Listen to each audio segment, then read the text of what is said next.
কবিতার নাম কুসুমপুরের ময়না। লেখক ধীমান রায়।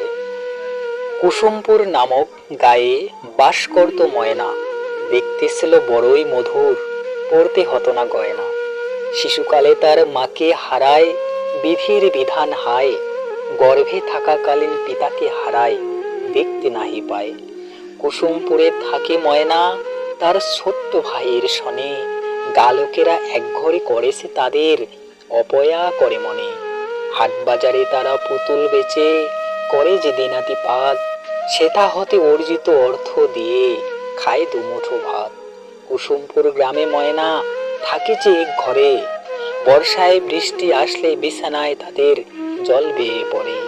কাল বৈশাখীর ক্ষণে যখন আকাশ মেঘে কালো হয়, ভাইকে জড়িয়ে বলে, ডরাস না, মোদের শনে ঈশ্বর রয়। যার কেউ নাই এ জগতে, সৃষ্টিকর্তা আছে যে তার শনে। বিপদে মোদের রক্ষা করবে, যদি তারে ডাকি শ্রদ্ধা মনে। বাবা মায়ের কথা ময়নার দিবানিশি যে মনে পড়ে। বেঁচে থাকলে বাবা মা কষ্ট করতে হতো না ছাড়ে। বেচা কেনা না হলে তাদের থাকতে হয় অনাহারে। পিতা মাতাহীন বড়ই অভাগা তারা এই ভব সংসারে। পিতা মাতা স্বরূপ বটবৃক্ষ যার হারাই গেছে জীবনে, তারা জানে কত কষ্ট সহ্য করতে হয় তাদের হৃদয়খানে।